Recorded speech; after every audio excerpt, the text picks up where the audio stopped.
নবম শ্রেণী ভৌত বিজ্ঞান থাকতে প্রশ্ন, যেখানে দ্বিতীয় পর্যায়ক্রমিক। প্রথম দেখো সঠিক উত্তর নির্বাচন বলেছে। 1 একটি কঠিন অ্যারোসল হলো ধোঁয়া। লঘু অ্যাসিড দ্রবণের সঙ্গে বিক্রিয়া H2 হাইড্রোজেন গ্যাস উৎপন্ন করতে পারে না, ম্যাগনেসিয়াম। একটি দ্বিক্ষারীয় অ্যাসিড H2SO4 কার্যের মাত্রীয় সংকেত অপশন নম্বর সি। M ও 4M ভরের দুটি বস্তুর গতির অনুপাত 2:1 হলে ভরবেগের অনুপাত কী হবে? দেখো পেজটাতে কিন্তু দেওয়া রয়েছে, অবশ্যই দেখবে। বৃষ্টির ফোঁটা গোলাকার হয় পৃষ্ঠটানের জন্য। জলে ভাসমান একটি বস্তুর আয়তন দেওয়া রয়েছে আর উপাদানের আপেক্ষিক গুরুত্ব তাহলে কত হবে? আইকে দেখে 8 সঠিক উত্তর হবে ডি-এরটা। দেখো উষ্ণতা বৃদ্ধিতে দ্রাব্যতা কমে এমন একটি যৌগের নাম ক্যালসিয়াম সালফেট। অ্যাসিড দ্রবণে ফেনল প্রতিনিধির বর্ণ বর্ণহীন হয়। তারপরে প্রশ্নটা উত্তর দেওয়া রয়েছে 1 কিলোওয়াট সমান 1.341, যেখানে অশ্ব ক্ষমতা চাপের এসআই একক যেখানে পাস্কাল।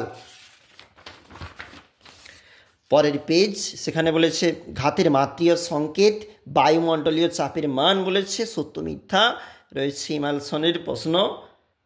পরের প্রশ্ন দেখো তরল এবং নেক্সট রয়েছে উত্তর। এগুলো 2 নম্বরের জন্য গুরুত্বপূর্ণ, অবশ্যই দেখবে। আর এগুলো রয়েছে আমাদের এখানে 3 নম্বরের জন্য প্রশ্নপত্র 5টি।